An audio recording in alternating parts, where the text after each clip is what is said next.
Hello అండి. అందరికీ నమస్తే. ఈరోజు వీడియోలో మనం వినబోయే కథ ఏంటో తెలుసుకునే ముందు మీ అందరికీ కూడా నాదో చిన్న రిక్వెస్ట్. కొత్తగా మన ఛానల్ చూసిన వాళ్ళు తప్పకుండా ఒక లైక్ చేసి మీ ఫ్రెండ్స్‌కి, ఫ్యామిలీ మెంబర్స్‌కి షేర్ చేయండి. అలాగే ఇలాంటి మరెన్నో మంచి మంచి కథలు వినాలనుకుంటే ఛానల్‌ని వెంటనే సబ్స్క్రైబ్ చేసుకొని పక్కనున్న బెల్ ఐకాన్‌ని క్లిక్ చేయండి. మరి ఇప్పుడు లేట్ చేయకుండా కథలోకెళ్ళిపోదాం. రోజు నాకన్నా ఒక గంట ముందే నిద్రలేచే వసుంధర నేను నిద్ర లేచాక కూడా లేవకపోయేసరికి రాత్రి వసుంధర పడుకోబోయే ముందు ఒంట్లో కాస్త నీరసంగా ఉందండి అంది కదా.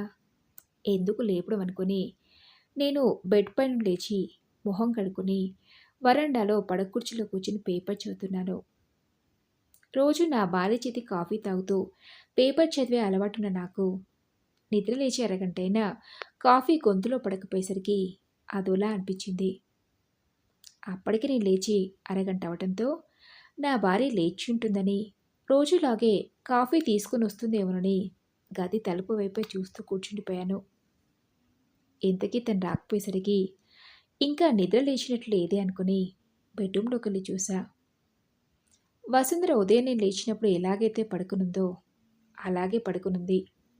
తన పక్కన కూర్చొని వసుంధర వసుంధర అని తన భుజాన్ని తడుతూ లేపినా ఉలుకు పలుకు లేదు.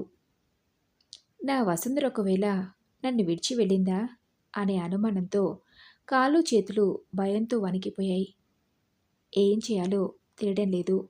ఒళ్ళంతా చెమటలు పట్టేశాయి. ఒక్క నిమిషం ఆగి వెనుక వీధిలో ఉన్న నా స్నేహితుడు మూర్తికి ఫోన్ చేసి విషయం చెప్పడంతో నేను ఫోన్ పెట్టేసేంతలోనే హడావుడిగా బయలుదేరొచ్చాడు. సుబ్రహ్మణ్యం, ఏం జరిగిందిరా అడిగాడు. నా నోట మాట రాలేదు. పరిస్థితిని అర్థం చేసుకుని వాడే డాక్టర్కి ఫోన్ చేశాడు. 10 నిమిషాల్లో డాక్టర్ మా ఇంటికి చేరుకుని వసుంధరను పరీక్షించి తనిక లేదని చెప్పాడు. ఆ విషయం విన్న నేను అప్పటిదాకా నా వసుంధర నన్ను ఒంటరివాణ్ణి చేసి వెళ్ళదనే ధైర్యంతో ఉన్న నేను ఆ వార్త విని కుప్పకూలిపోయాను.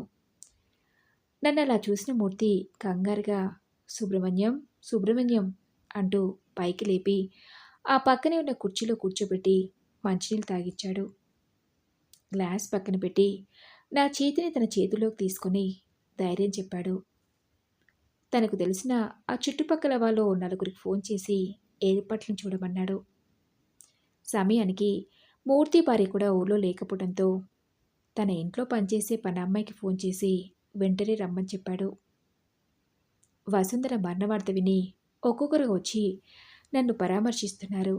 నేలపై చాప వేసి వసుంధరని పడుకోబెట్టారు. మూర్తి వాళ్ళ పనిమనిషి వసుంధర తల దగ్గర దీపం వెలిగించి ఆ పక్కనే ఒక గ్లాసులో బియ్యం పోసి ఓ అరడజను అగరబత్తులను వెలిగించి అందులో పెట్టింది. మూర్తి వసుంధర పక్కనే నాకు కూర్చుని వేసి కూర్చోమన్నాడు. తెలిసిన వాళ్ళొచ్చి వసుంధరకి దండలు వేస్తున్నారు. అదంతా చూస్తున్న నేను, వసుంధర, నాకింత అన్యాయం చేసి నన్ను ఒంటరివాణ్ణి చేసి వెళ్ళడం నీకు న్యాయంగా అనిపిస్తుందా అని తన వంక దీనంగా చూస్తున్న నాకు అగరొత్తుల నుండి వెలువడుతున్న పొగల మధ్య వసుంధర మొహం చిరునవ్వుతో నిద్రపోతున్న పసిపాపలా కనబడింది. మూర్తి అప్పటికే ఈ వార్త నా కొడుకులిద్దరికీ చేరవేశారనుకుంటా. కొడుకులు కోడళ్ళంతా ఫ్లైట్లో బయలుదేరారా, చీకటి పడేలోపే చేరుకుంటామన్నారు. మరి వాళ్ళంతా ఇంటికి చేరుకునేసరికి అంత్యక్రియలకు కావలసిన ఏర్పాట్లు చేయమంటావా అడిగాడు. వసుంధర లేనిది ఏ పని ధైర్యంగా చేయలేని నాకు ఏం చేయాలో అర్థం కాలేదు. నాకేం తెలియదురా అన్నట్లు తలాడించాను. సరే, నేనంతా చూసుకుంటాలే అన్నట్టు మూర్తి నాకు ధైర్యం చెప్పాడు. ఏ నొప్పి బాధ లేకుండా ఎంత మంచిగా పోయారు. ఎంతో పుణ్యం చేసుకుంటే గాని ఇలాంటి చావు రాదు అంటున్నారు వసుంధరను చూడడానికి వచ్చిన వాళ్ళెవరో. ఆ మాటలు విన్న నాకు వసుంధర మంచితనం, చేతనైనంత వరకు ఎదుటి వాళ్ళకి సహాయపడాలనే తన మాటలు గుర్తొచ్చాయి. గుళ్ళు గోపురాల్లో జరిగే పేదవాళ్ళ పెళ్లిళ్లకు ఆర్థిక సహాయాన్ని అందజేయడం, అమ్మా నాన్న లేని అనాథ పిల్లలకు నెలకొక్కసారైనా పండ్లు బట్టలు పుస్తకాలను పంచిపెడుతూ తనకి తోచినంత సహాయాన్ని అందజేస్తూ, భర్త పోయి ఒంటరిగా ఉన్న ఆడవాళ్ళకి, ఆర్థికంగా వెనుకబడ్డ మహిళలకి తనకు తెలిసిన ఓ సంస్థ ద్వారా స్వయం ఉపాధి అవకాశాలు కల్పిస్తూ ఉండేది. ఈ చుట్టుపక్కల వాళ్ళందరికీ వసుంధరంటే ఓ ప్రత్యేకమైన అభిమానం. తన గురించి ఆలోచిస్తున్న నాకు సమయం ఎలా గడిచిందో అర్థం కాలేదు. అప్పుడే సాయంత్రం 5 కావస్తుంది. చీకటి పడేలోపే వసుంధర అంత్యక్రియలకు కావలసిన ఏర్పాట్లన్నీ పూర్తి చేయాలని పనులన్నీ చకచకా సాగిపోతున్నాయి. ఇంతలోనే ఇంటి ముందు ఒక 2 కార్లాగిన శబ్దం విని అటుగా చూసిన నాకు నా ఇద్దరు కొడుకులు, కోడళ్ళు, మనుమలు, మనవరాలు వసుంధర భౌతిక కాయం వద్ద కన్నీళ్లు పెట్టుకోవడం కనిపించింది. నా పెద్ద కొడుకు మాధవ్ నా దగ్గరికొచ్చి నాన్న అంటూ నా చేతిని తన చేతుల్లోకి తీసుకుని ఆప్యాయంగా నిమురుతూ కలనీళ్లు పెట్టుకున్నాడు. నా కొడుకులిద్దరూ వచ్చేసరికి అంత్యక్రియలకు కావలసిన ఏర్పాట్లన్నీ పూర్తయ్యాయి. నా కొడుకులిద్దరూ తమ తల్లిని చివరిచూపు చూసుకోవడంతో వసుంధరని శ్మశానానికి తరలించారు. నా చిన్న కొడుకు ప్రణయ్ తలకొరు పెట్టడంతో వసుంధర అంత్యక్రియలు పూర్తయ్యాయి. మా పెళ్ళైన 40 సంవత్సరాలలో వసుంధర తోడు లేకుండా గడిపిన క్షణాలు చాలా తక్కువ. తను లేని జీవితం ఒక్కసారిగా చీకటిమయమైనట్టు అనిపించింది. వసుంధర కర్మకాండలు పూర్తయి వారం రోజులు గడిచాక నా కొడుకులు, కోడళ్ళు నా దగ్గరికొచ్చి నాన్నా, మేము బెంగళూరు బయలుదేరనుకుంటున్నాం. అమ్మ లేకుండా మీరొక్కరే ఇక్కడ ఉండలేరు. మీరు మాతో బయలుదేరండి అడిగారు. వసుంధర జ్ఞాపకాలతో నిన్న ఇంటిని వదిలి నాకు వెళ్ళాలనిపించలేదు. నేనెక్కడికి రాలేనురా, ఇక్కడే ఉంటానని చెప్తే నా కొడుకులు ఇద్దరూ మీరు రావాల్సిందే నాన్న అని బలవంత పెట్టడంతో సరే అని వారం రోజులు ఇక్కడే ఉండి చిన్న చిన్న పనులు చూసుకుని వస్తానని చెప్పడంతో సరే అని నా కొడుకులు, కోడళ్ళంతా బెంగళూరుకి వెళ్ళిపోయారు. నిజానికి ఊళ్ళో నాకంత ముఖ్యమైన పనులేమీ లేవు. వసుంధర జ్ఞాపకాలతో నేను ఇంట్లో కొద్ది కాలమైనా ఒంటరిగా గడపాలనుకునేలా చెప్పాను. అలా వారం రోజులు గడిచిపోయాయి. రోజు నా కొడుకులు ఇద్దరూ ఫోన్ చేస్తూనే ఉన్నారు. నాన్న ఎలా ఉన్నారు, త్వరగా వచ్చేవని అని.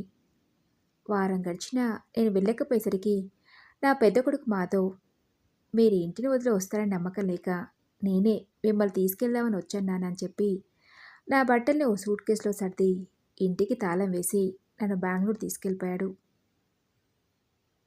మాధవ్ ఇంజిన్ పూర్తి చేసి బెంగళూరులోని ఓ పెద్ద కంపెనీలో సాఫ్ట్వేర్ ఇంజనీర్గా ఉద్యోగం చేస్తున్నాడు.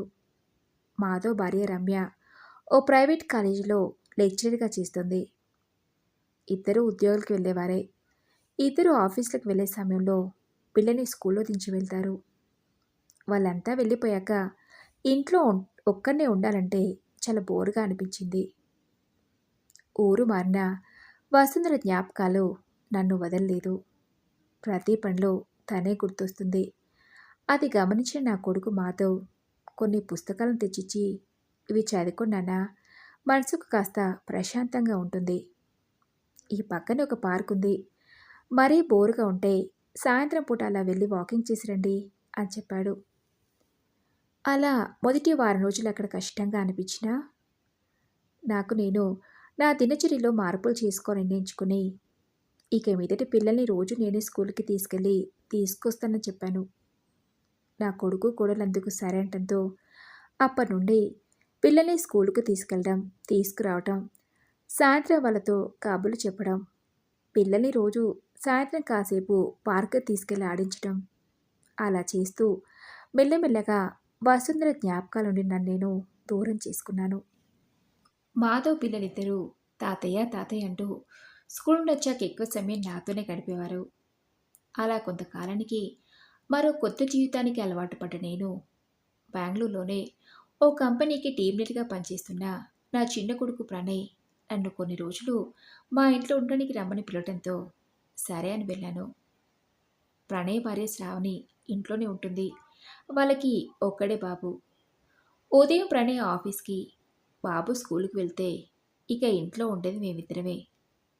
శ్రావణితో మొక్కుబడిగా మాట్లాడమే తప్ప మావయ్య గారు అని ఆప్యాయంగా పిలిచేది కాదు. టీ, టిఫిన్ ఏదైనా సరే ఒక టేబుల్ మీద పెట్టి తినండి అని తన గదిలోకి వెళ్ళిపోతుంది. నా పెద్ద కొడుకు ఇంట్లో ఉన్నంత స్వేచ్ఛగా చిన్న కొడుకు ఇంట్లో ఉండలేకపోయాను. అక్కడికి వెళ్ళి వారమైనా రోజులు చాలా భారంగా గడుస్తున్నాయి. ప్రణయ్ ఉదయం ఆఫీస్కి వెళ్ళి రాత్రి ఎప్పటికో కానీ ఇంటికి రాడు. వాడికి నాతో మాట్లాడే సమయమే దొరికేది కాదు. వాడి కొడుకుతో సాయంత్రం స్కూల్ నుంచి వచ్చాకైనా కబుర్లు చెప్తూ కాలక్షేపం చేద్దామనుకుంటే స్కూల్ నుండి రాగానే వాసు ట్యూషన్స్కి వెళ్ళి రాత్రి 9ంటికి వచ్చి అన్నం తిని పడుకుంటాడు.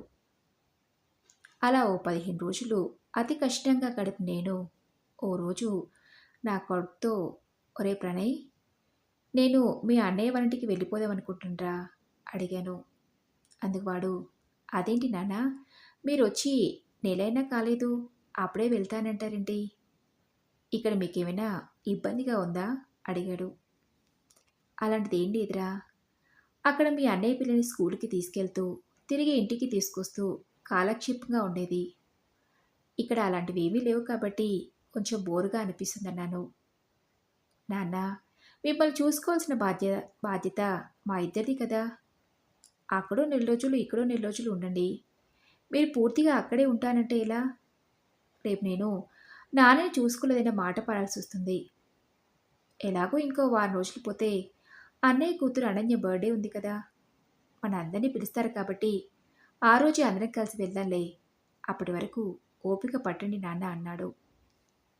అలా వారం రోజులు గడిచాక మాధవ్ ఫోన్ చేసి, నాన్న, ఈరోజు మీ మనవరాలు అనన్య పుట్టినరోజు, ప్రణయ్ వాళ్ళతో కలిసి రండి అన్నాడు.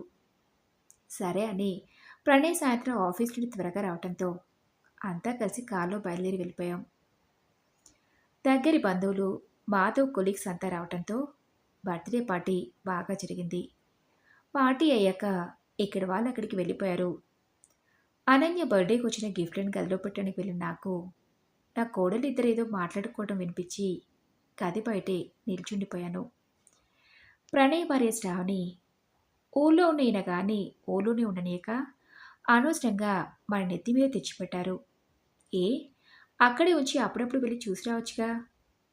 ఆయన మా ఇంట్లో ఉన్న రోజులు నేను ఇంట్లో నుండి కాలు బయట పెట్టలేంటి నమ్ము.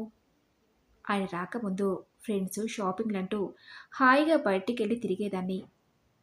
ఇంట్లో ఒక్కరినే వదిలేస్తే మీ మరిది ఏమంటాడో ఏమన్న భయంతో ఎక్కడికి వెళ్ళలేదు. ఏదో నెల రోజులంటే భరించాను కానీ ఇక మీదట భరించటం నా వల్ల కాదు. మీ నాన్న మన ఇంట్లో ఉంటే నేను మా పుట్టింటికి వెళ్తానని చెప్తా అంది శ్రావణి.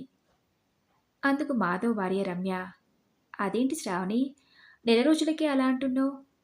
మేమిద్దరం ఉద్యోగానికి వెళ్ళేవాళ్ళమని మావయ్య గారిని పూర్తిగా మీ ఇంట్లోనే ఉంచేద్దాం అనుకుంటుంటే నువ్వేమో ఇలా అంటున్నావేంటి అడిగింది. అందుకు శ్రావణి, నేను ఉద్యోగం చేయట్లేదని నాకు ఏ పని పాట లేదనుకుంటున్నావా? నా పనులు నాకుంటాయి, అదంతా ఏం కుదరదు. అయినా ఆయనకేమైంది? గుండాయిలా బాగానే ఉన్నాడు కదా. ఇంకొన్ని రోజులు ఊళ్ళోనే ఉంటే ఏం పోయింది? కొడుకులు రమ్మనగానే వచ్చేయాలా అని వాళ్ళిద్దరూ మాట్లాడుకుంటున్న మాటలు విని తట్టుకోలేకపోయా. చప్పుడు కాకుండా అక్కడి నుంచి వెనక్కి తిరిగి నా చేతిలో ఉన్న గిఫ్ట్ను పక్కన పెట్టేసి నా గదిలోకి వెళ్ళిపోయాను. ఆ రాత్రంతా బాగా ఆలోచించాను ఏం చేయాలని. నా కొడుకులకు నేను భారంగా కాకూడదనుకున్నాను. మాధవ్ ఇంట్లో ఉన్నది కొన్ని రోజులైనా వాడి పిల్లలు, అక్కడి వాతావరణం, రోజువారీ నేను కల్పించుకున్న పనులు నాకు కొత్త జీవితాన్ని ఇచ్చినట్టు అనిపించాయి. నన్ను ఓ ఇబ్బందిగా అనుకుంటున్న నా కోడలికి భారంగా ఉండాలనిపించలేదు. ఈ విషయం నా కొడుకులకు చెప్పలేను. నా కారణంగా సంతోషంగా సాగిపోతున్న వాళ్ళ కాపురాల్లో గొడవలు రావడం నాకు అస్సలు ఇష్టం లేదు. తిరిగి ఊరికి వెళ్ళాలని నిర్ణయించుకుని మాధవ్, ప్రణయ్లకు నేను తిరిగి మన ఊరెళ్దాం అనుకుంటాన్రా అని చెప్పాను. అక్కడ నువ్వు ఒక్కడివే ఉండలేవనే కదా నాన్న నిన్ను ఇక్కడికి రమ్మంది అన్నాడు మాధవ్. నిజమేరా, మీరంతా ఆఫీస్లోకి వెళ్తుంటే ఇంట్లో నిన్నొక్కరిని ఉండలేకపోతున్నాను. మన ఊళ్ళో ఏదైనా కోచింగ్ సెంటర్ స్టార్ట్ చేయాలనుకున్నాను చెప్పాను. కోచింగ్ సెంటరా? ఈ వయసులో ఇవన్నీ ఎందుకు, హాయిగా కాలక్షేపం చేయక అన్నారు. ఊరికే కాలక్షేపం చేసి విలువైన సమయాన్ని వృధా చేసుకోవటం ఎందుకు? ఒంట్లో ఓపిక ఉంది, నలుగురికి పంచే విషయ పరిజ్ఞానం ఉంది. లెక్కల మాస్టర్గా పనిచేసిన అనుభవంతో కాంపిటేటివ్ ఎగ్జామ్స్కి ప్రిపేర్ అయ్యే వాళ్ళకి మ్యాథ్స్లో మెలకువలు నేర్పిద్దాం అనుకున్నాను. దాంతో నాకు ఒంటరిగా ఉంటున్న భావన లేకుండా కాలక్షేపంగా ఉంటుందని నా కొడుకులిద్దరికీ నచ్చచెప్పి ఊరికి బయలుదేరాను. ఊరికి వెళ్ళిన ఆ మరుసటి రోజే మూర్తికి ఫోన్ చేసి రమ్మన్నాను. వాడొచ్చాక విషయం చెప్పాను. వాడు రిటైర్డ్ అయ్యాక ఖాళీగానే ఉంటున్నాడు కాబట్టి నా వంతు సహాయం చేశానని చెప్పాడు. బయట ఎక్కడో ఎందుకు అని ఇంట్లోనే అందుకు కావాల్సిన ఏర్పాట్లు చేపించి చిన్నగా కోచింగ్ సెంటర్ ప్రారంభించాను. అక్కడక్కడ చిన్న ఫ్లెక్సీలు పెట్టించడంతో తక్కువ టైంలోనే విషయం అందరికీ తెలిసి 30 మంది దాకా పిల్లలు జాయిన్ అయ్యారు. మార్నింగ్, ఈవినింగ్ వేరు వేరు బ్యాచ్లు పెట్టడంతో మధ్యాహ్నం అంతా విశ్రాంతి తీసుకోవడానికి సమయం దొరికేది. నాకు తోడుగా ఉండటానికి తెలిసిన వాళ్ళ ద్వారా ఓ భార్యాభర్తలిద్దరిని పనిలో పెట్టుకున్నాను. వాళ్ళిద్దరూ ఇంటిని చూసుకుంటూ వంట చేసి పెట్టి సమయానికి నాకు కావాల్సినవన్నీ దగ్గరుండి చూసుకుంటున్నారు. ఏదైనా ఆపదొస్తే నా స్నేహితుడు మూర్తి పక్కనే ఉండడనే ధైర్యం. ఏదైతేనేం పిల్లలకు భారం కాకుండా హాయిగా కాలం గడుపుతున్నాను. మరి ఇదండి రోజు కథ. ఈ కథపై మీ విలువైన అభిప్రాయాల్ని నాతో కామెంట్ బాక్స్లో షేర్ చేసుకోండి. అలాగే ఈ కథ మీకు నచ్చిందనుకుంటున్నాను. నచ్చితే తప్పకుండా ఒక లైక్ చేసి మీ ఫ్రెండ్స్కి, ఫ్యామిలీ మెంబర్స్కి షేర్ చేయండి. అలాగే ఇలాంటి మరెన్నో మంచి మంచి కథలు వినాలనుకుంటే ఛానల్ని వెంటనే సబ్స్క్రైబ్ చేసుకుని పక్కనే ఉన్న బెల్ ఐకాన్ని క్లిక్ చేయండి. నెక్స్ట్ వీడియోలో మరొక మంచి కథతో కలుసుకుందాం. Thanks for listening.